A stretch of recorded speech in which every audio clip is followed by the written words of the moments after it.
Cavendish collection came in 96 parts in total. We've got the complete set. So this is part 1 of 96. So if you haven't subscribed yet, then make sure you are. I think this is gonna be a worthwhile flip through if you're into collectibles. So this is now first of 96. We won't be doing them every day because that's one sure way of myself getting bored. I don't know about you guys, but I want to mix it up. For example, I don't list postcards day in, day out. 365 days of the year, even though I can, but I don't want to burn out. That's a slow burn to the mental hospital. Anyway, let's admire the front cover. And by the way, I'm doing this video and it's -2 in the UK. It's a big deal for us in the UK, but I'm sure there are parts in the world where you call -2 as your summer. Not for us, guys. Special issue, one price 50p.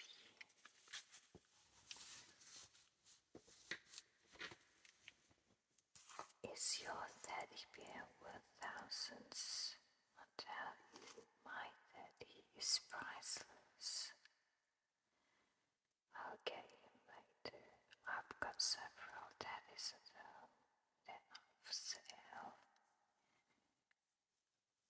I'll let you meet my teddy in a sec. The ever popular rocking chair. How to repair marks on wood.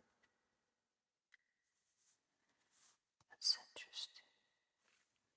Chance pocket watches, blue and white china, and children's comics. Look at all the teddies. They're one big happy family. That's what I do at home. I put teddies in our empty dining chairs, so there's always a big cruise out of the dining table, and in the lounge it's never empty. You're getting the picture, guys. Okay, if you haven't done so, go make yourself a cup of coffee or tea or whichever you fancy.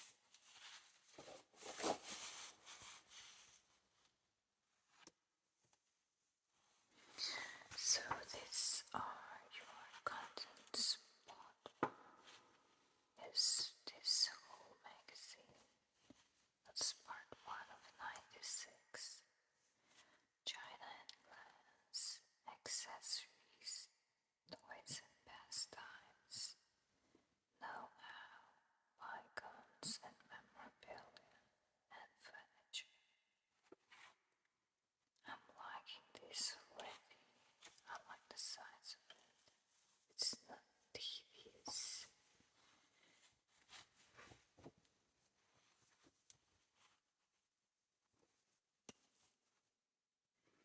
By the way, guys, I'll put this up on eBay. Individual magazine, not the whole set, because I don't want to be shipping the whole set in and out of the country.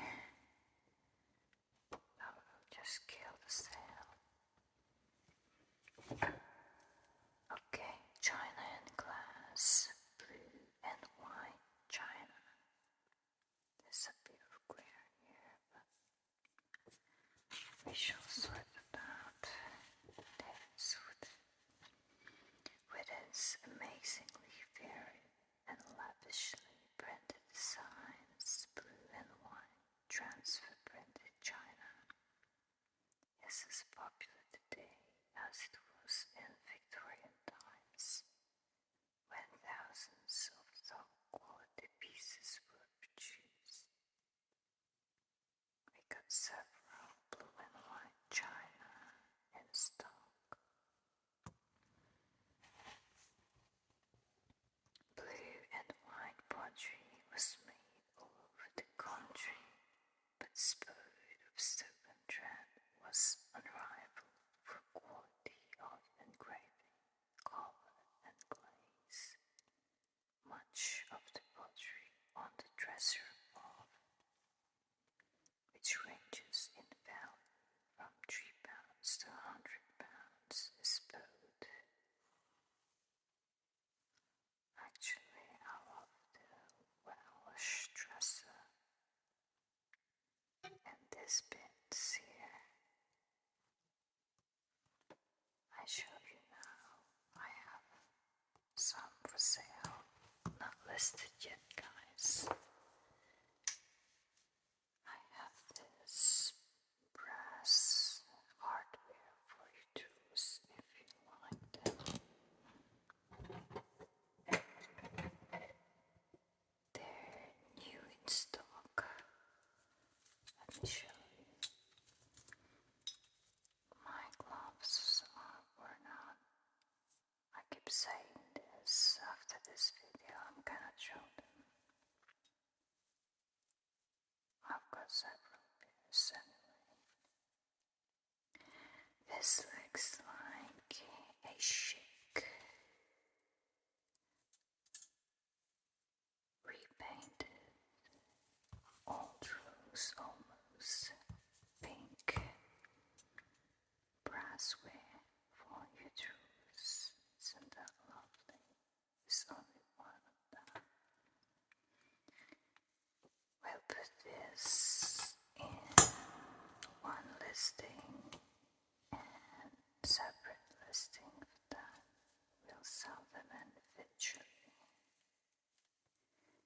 because we don't know what people use them for and how many they need.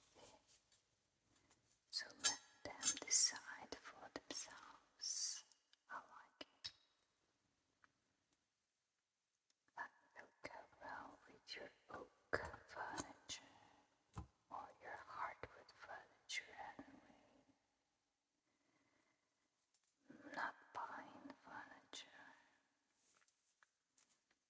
Alright, that's lovely, guys. If you're somebody who loves jazzing up your furniture, that's for you. Certainly old rose, I think. That's pretty. We got 3, 4, 5 of those. We ship worldwide, by the way.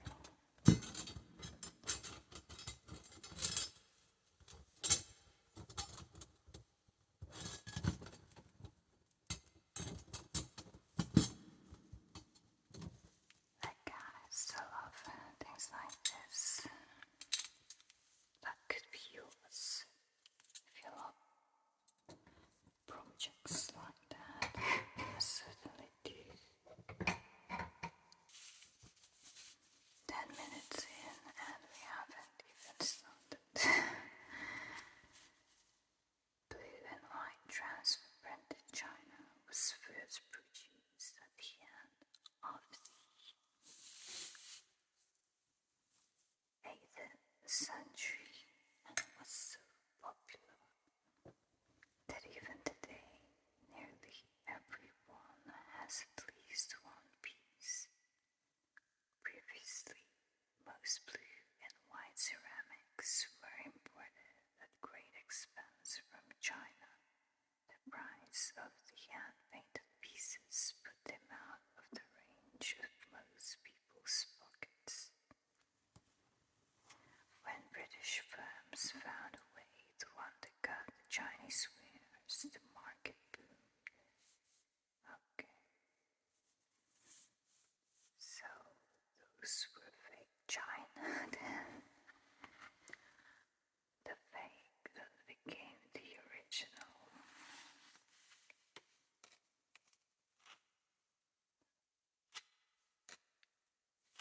I'm not going to expound on that. I'm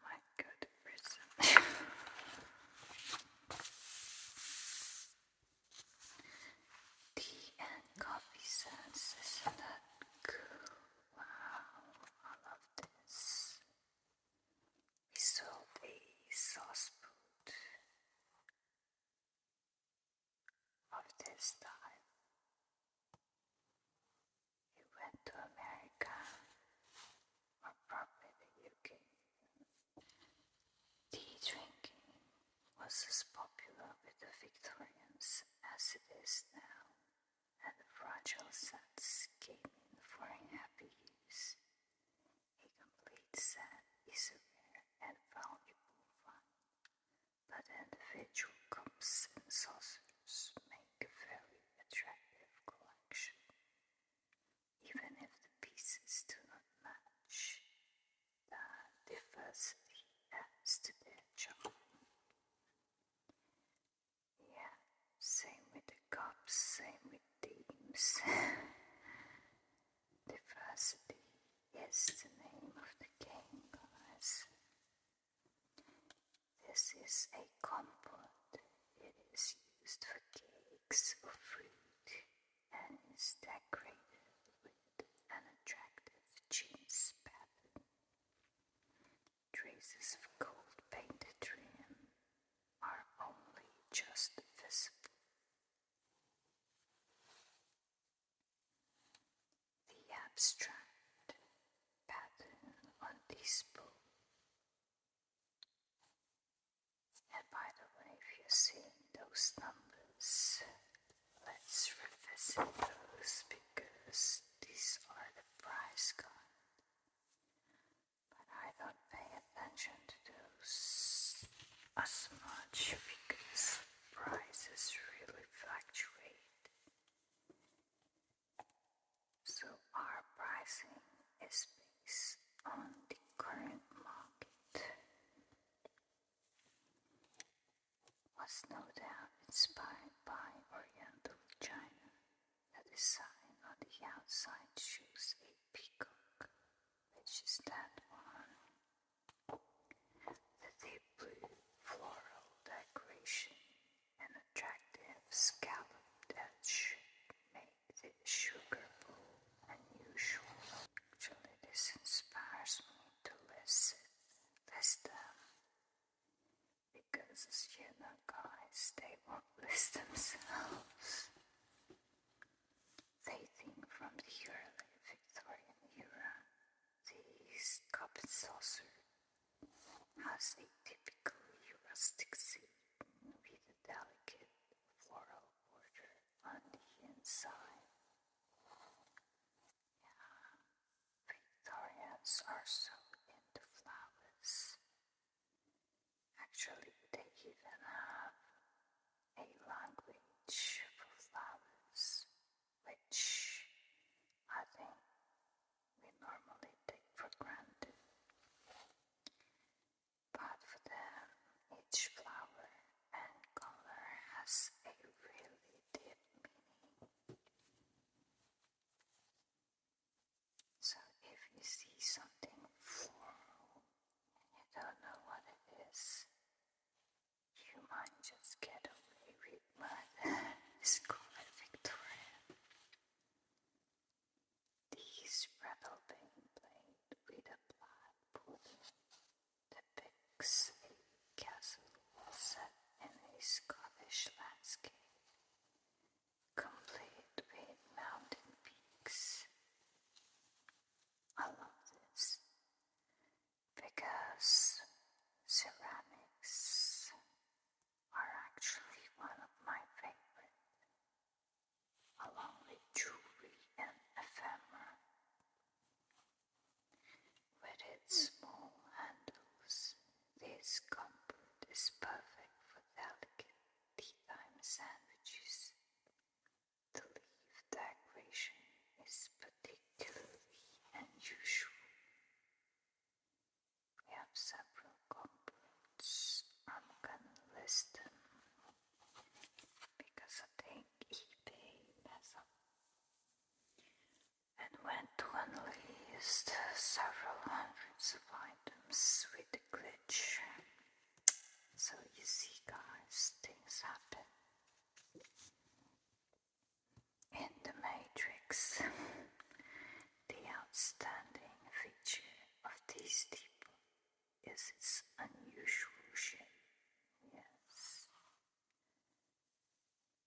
is decorated with a Chinese-inspired pattern and dates from around 1800. Looking at this, looks like an iron stone as well.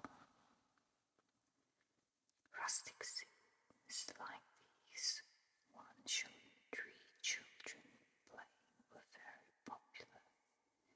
This steeple was made circa 1820 and its lid has been repaired. If you're a seller, you must disclose repairs. It's just good code of ethics for your business, which lowers its value. Yes.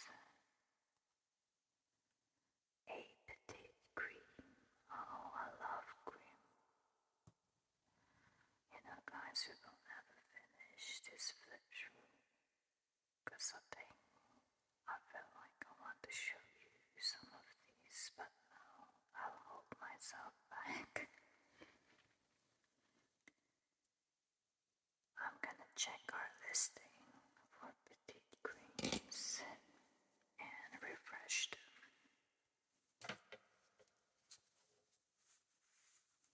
Made by the Dawn Pottery in Yorkshire around 1820, this plate shows cows grazing in tranquil English pastures.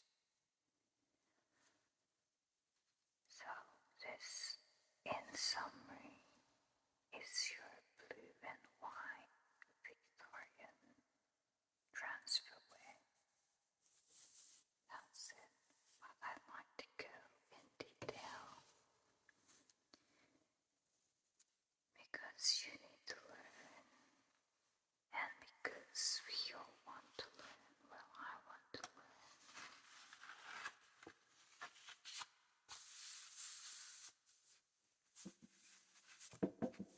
Dinnerware without dinnerware, certainly. Dinnerware, the most commonly found English blue and white china, is dinnerware. The tough glaze protected the button from knife and fork damage, and the flat surfaces of the plates provided an ideal canvas for the scenic views that became so popular. It was produced in vast quantities during the 19th century, aka the Victorian era, when a full dinner service was made up of a startling array of different plates to suit the main course. In some services, each item was decorated with a different scene or pattern, so that over 50 engravings might be made for one service.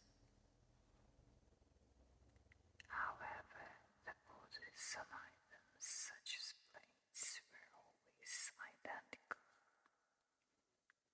By the 1830s, plate patterns were becoming less dense, and a wide area often separated the central design from the border. 1827 dinner plate from the British History series by Jones and Sons, depicting the signing of the Magna Carta. That's lovely. Spode is a plate with an ironstone body called Newstone, which was introduced in the early 1820s. An attractive Staffordshire vegetable dish made around 1830 and decorated with countryside scenes. If you have something that looks like a tree but not quite a tureen. That would be your vegetable dish. Sauce tureen. We have this. They flew off the shelves very quickly. From around 1820 with the lattice pattern and polka dot handles on the bowl and lid. So that's your smaller tureen. Very cute. Collector's notes. Look for animagus marks which may help with the date and identification of the piece. Names to look for are Josiah Spode, Enoch Wood, James and Ralph Cleves, Davenport, John Rogers, Copeland and Garrett, Wedgwood and Minton. But don't worry if the piece is unmarked. This is common with other pieces and doesn't necessarily affect the value. The lighter shade of blue on this meat platter above indicates that it was made after 1805, and the design means it was made after 1830. Display below shows the wide range of terms used in transfer printing. Close-up unspoke marks.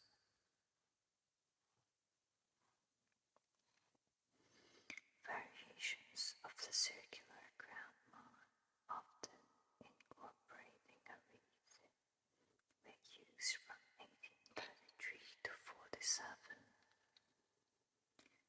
The addition of the word England indicates that its Copeland smooth piece dates from the 20th century. These marks variation dies are important for dating your pieces. The printed boat mark indicates a Copeland piece and also gives the number of the pattern. Good if you want to inflate the price of your items, or if you're a historian, or if you're just OC about your collections. But for busy traders like us, it's good to know, but we don't dig the grave to look for such things. Anyway, let me show you a real life example of these. Meat platters are massive. Let me grab it for you guys. Okay guys, I've got here in front of us a massive meat platter as shown on the magazine. Look how big that is. That's my hand.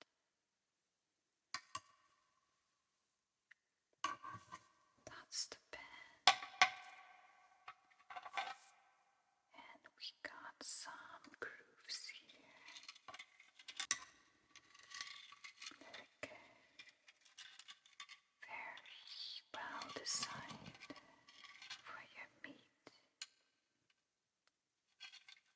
And then it goes to a recess over here. It's like a small pond.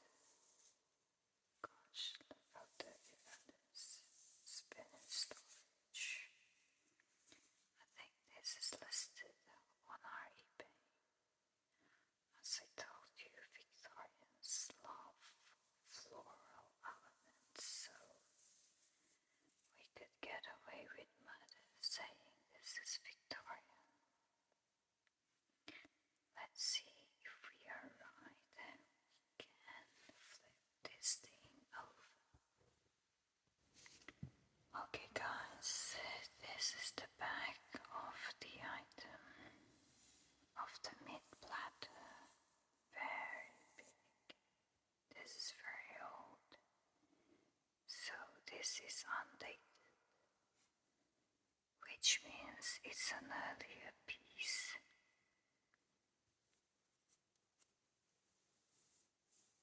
Like that's the recess where your meat juices will sink in. And by the way, we ship worldwide, guys, but this is extremely heavy. So if you want this, you will have to work out for your shipping because we won't ship this via Royal Mail. We'll definitely put this with one of the couriers, FedEx, UPS, or DHL, wherever you are.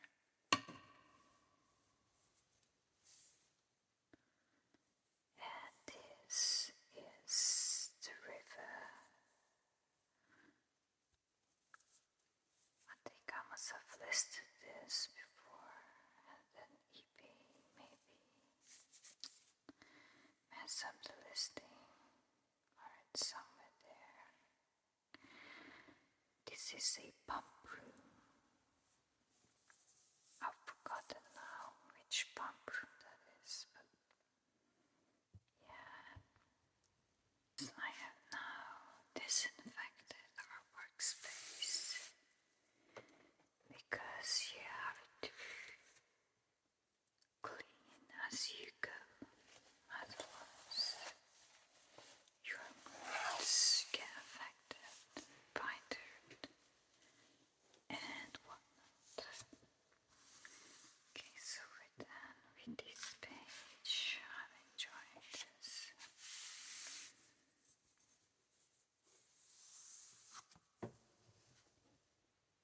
Mismatched patterns sometimes indicate where one transfer ends and another begins.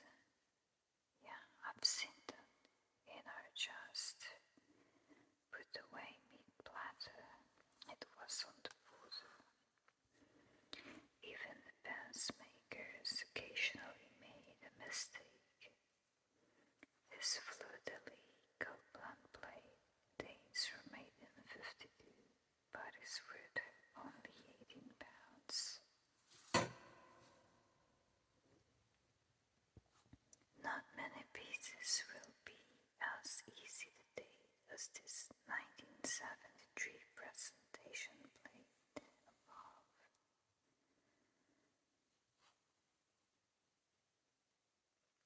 The design on this 1905 bowl is available today in a lighter blue in a range from Habitat. Habitat is the home goods brand in Sainsbury's, I think. Compare and contrast willow pattern. The most famous pattern of them all is actually a Western invention, as is the story it depicts. Lychee, a mandarin's daughter, eloped with a poor lover, Chang. They ran to the bridge where the gardener waited for them with his boat. But her father caught up with them. Before he could beat them to death, the gods turned the couple into turtle doves. Wow. Now you know, guys. Willow pattern was used on all kinds of wares, from dinner plates to trinket trays, and the design often varies. Typically, it shows three figures on a bridge, a grand pagoda with apple and willow trees,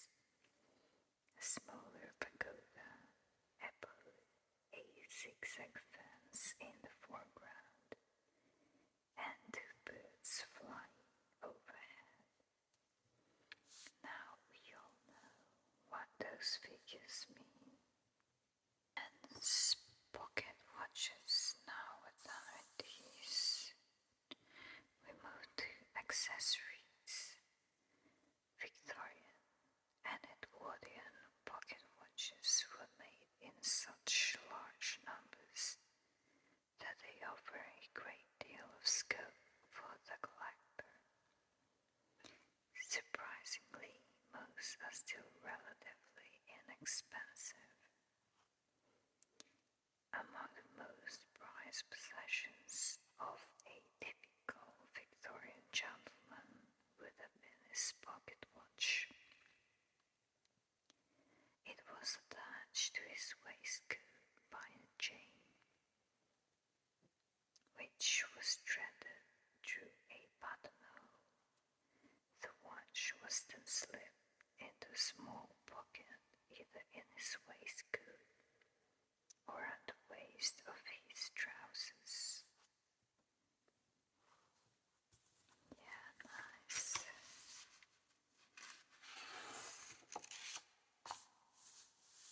Then we have the fob watches.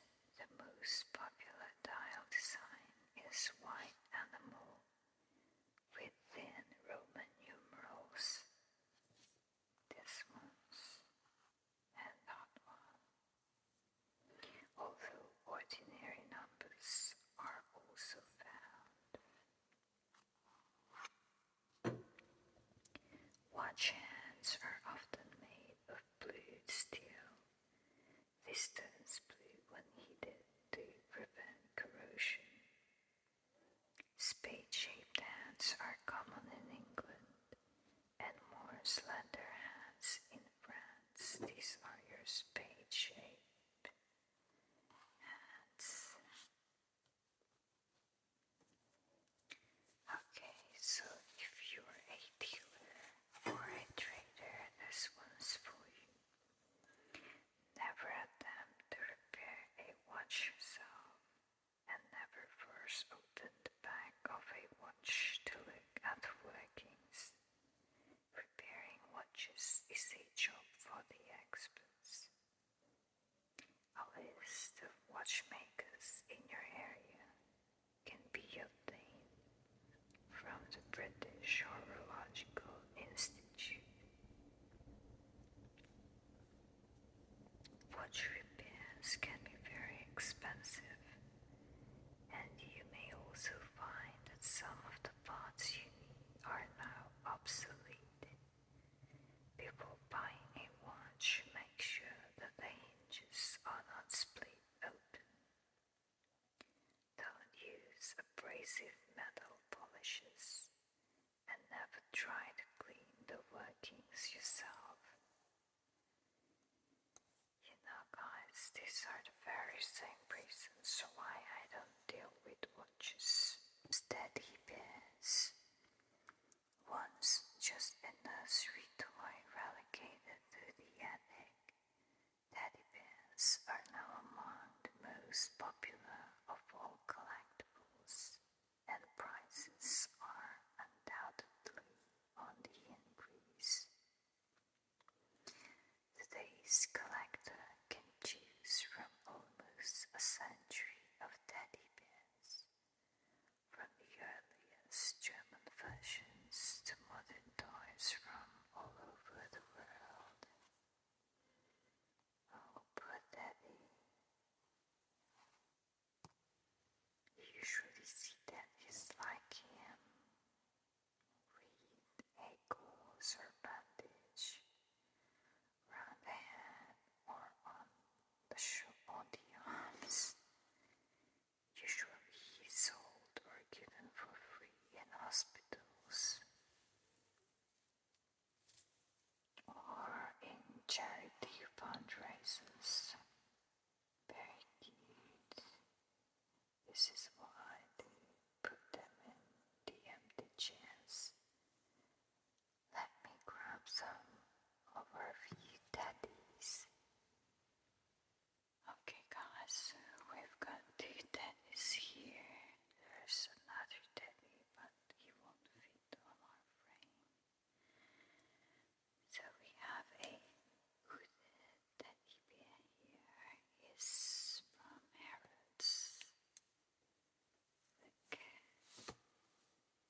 he's got a hoodie on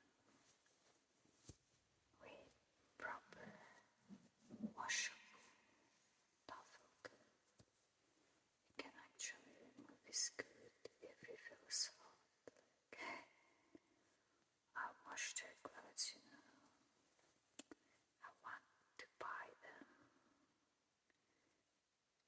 Christmas jumper. I wash their clothes every now and then so they feel clean and comfortable. So that's our Harrod's daddy. He is, I don't call it, he is a-jointed, no, he's not a-jointed daddy here. He's a Harrod's 2003 pair. Harrods of Knightsbridge, that's a London upmarket department store, which still exists. So that's our Harrods daddy. He can stay aside for now. Thanks, Dad. And we got a vintage daddy here. Look at his dear little face. He is what we call my emotional support daddy. Like his a-jointed one. So he can actually sit, if you want him to. Hey kitty, is really cute. And look at his paws get a golden paw mark. And the label is very vintage. Let's see, it says the golden paw mark made in England by Golden Bear. Gentle hand wash. Well, this is gentle hand wash, but I think I put him in a gentle cycle in the machine just to really wash him and disinfect him of his fleas. Goodness knows how long it's been in storage from where I got him, but it's so cute. He stays in bed with us. Thanks, Dad. Right, we'll leave him aside for now. He's tired. He needs to sleep.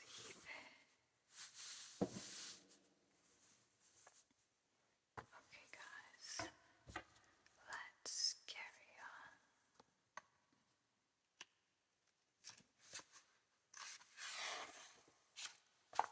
We have Edwardian bears.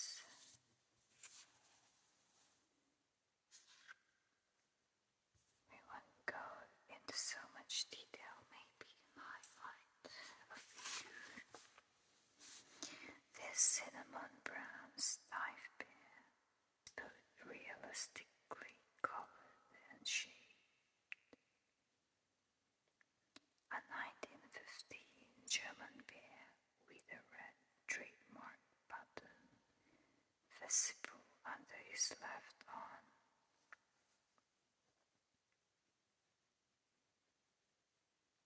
Signifying that specific parts of the bear were registered as patents.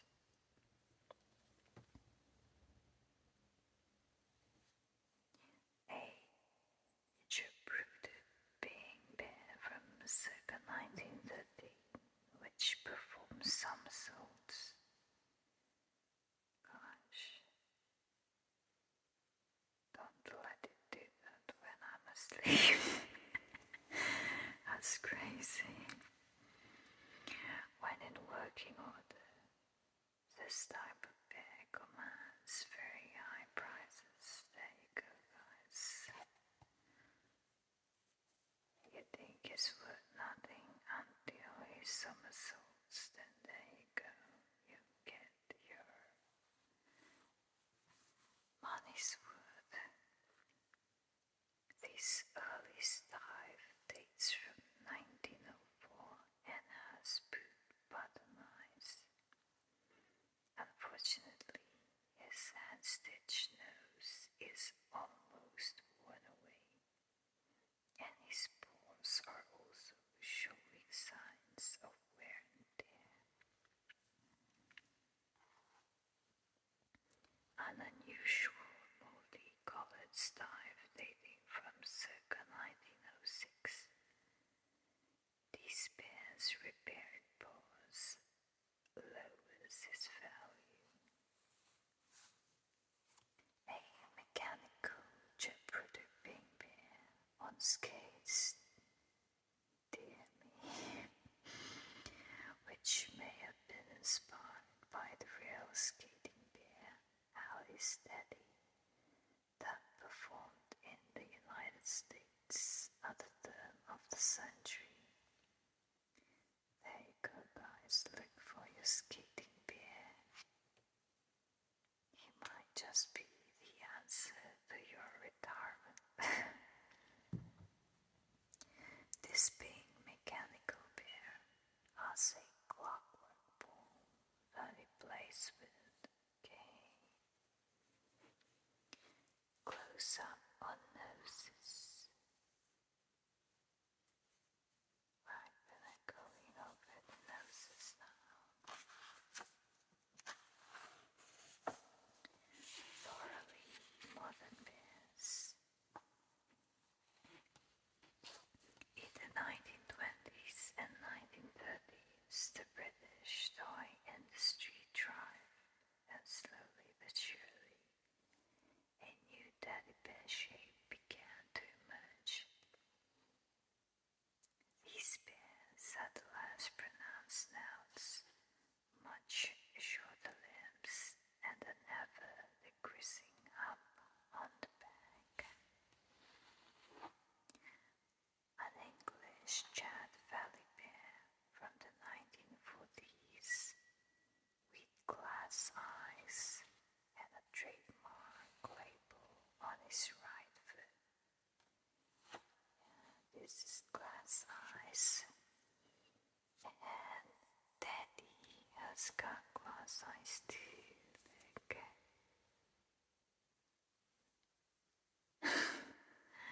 Isn't he cute? I find him very endearing. A Shuko mechanical walking bear made in the 1920s. He is dressed in original period clothes made of felt, which increases his value. Nice. It looks like one of those station masters in Paddington Bear films, or film rather, dating from the 1920s or 1930s. This bear has distinctive and unusual wooden eyes that drool when you dip him up. The manufacturer is unknown. Resplendent with mane and striking blue glass eyes, this very unusual lion bear dates from the 1930s. This is what we all recognize. One of the first Paddingtons from the late 1950s, when Michael Bond published his book. As always, he's dressed in his trusty double coat and Wellingtons. I love him. He's a dear little explorer, like guys. We love bears.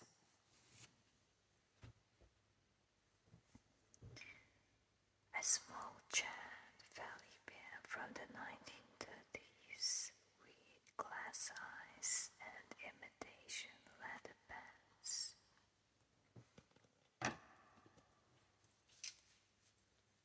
A dark brown Belgian bear with a growler.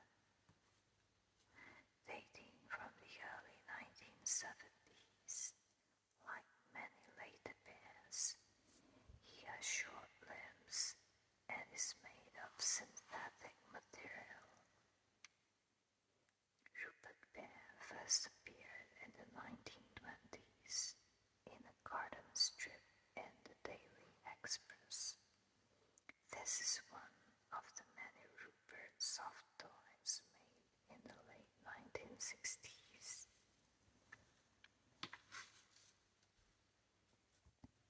Close-up on trademarks.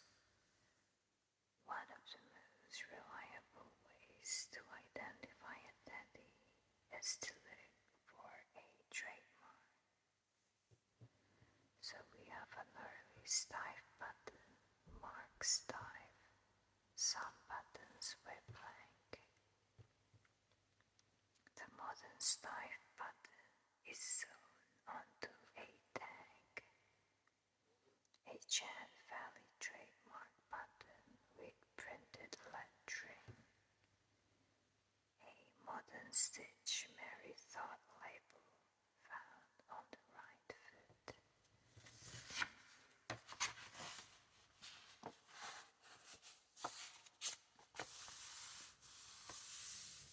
Collector's notes, bear hunting, okay. Tomorrow's treasures, I love bears.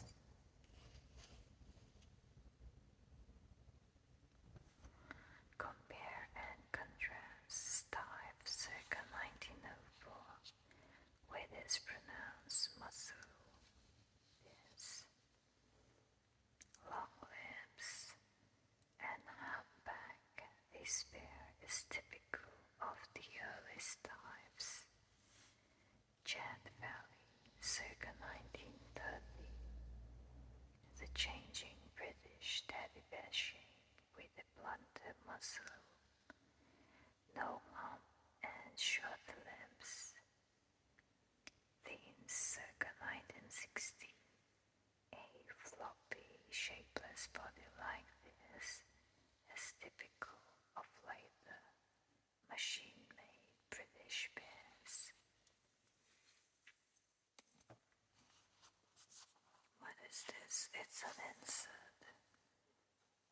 What's it worth? The complete guide to everyday collectibles. Okay, let's just have a quick look. What's it worth? Opens up the world of collecting, focusing on 6 favorite areas of interest: furniture, china and glass, toys and pastimes, accessories, house and garden, and bygones and memorabilia. The special know-how section shows you how to look after and restore your treasures to their original glory. Week by week, you will build up an invaluable guide full of expert advice on how to spot the best quality, the best design, and the best bargain. What's it worth? It's your most important collector's item. And with china and glass. Furniture, we have this at home.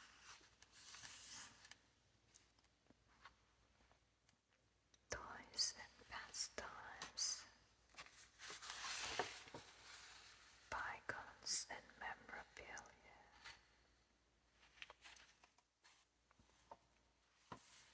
House and garden. Accessories.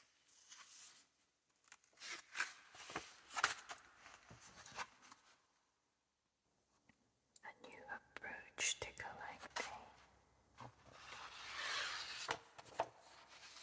Coming in future issues. Okay.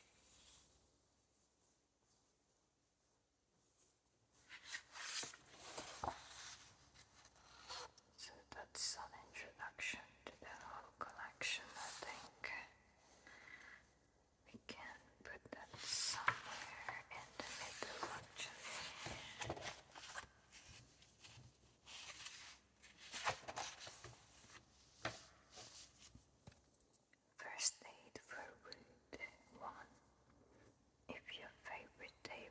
smart, don't despair.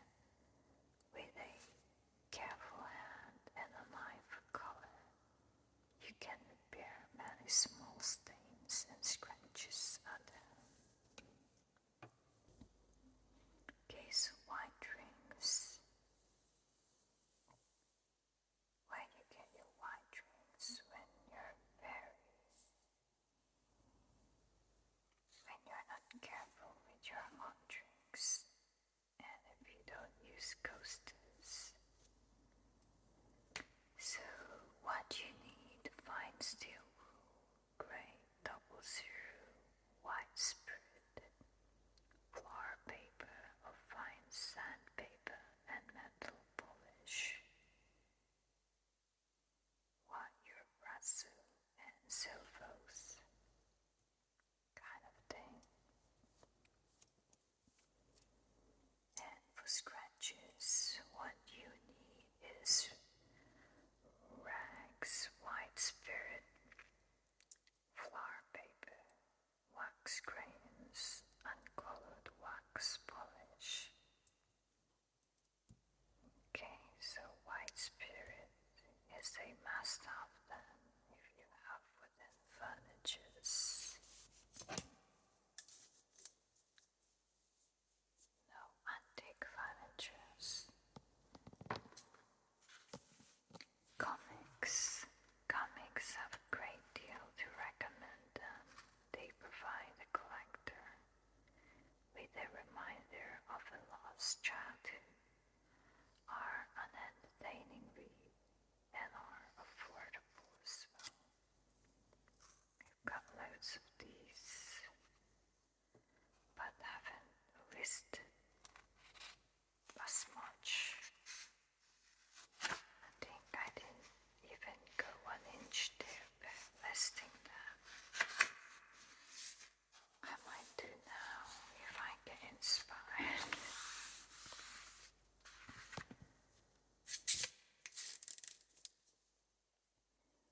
The comic strip. I recognize the Beano, an issue of the Beano from 1946, Britain's oldest and most popular comics. It celebrated its 50th birthday in 1988. We have several Marvel comics and action comics as well. I might do a flip through of those sometimes. Actually, I've even forgotten about them.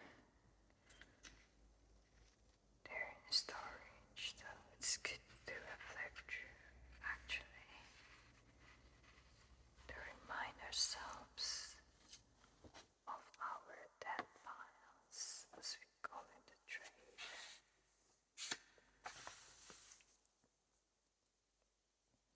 Tomorrow's treasures. Copies of 2080, dating from the late 1970s and early 80s, now worth over £2 each, are a good investment. Okay. Furniture, rocking chairs, from cozy country kitchen to elegant parlor, the comfortable yet practical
that's for sure.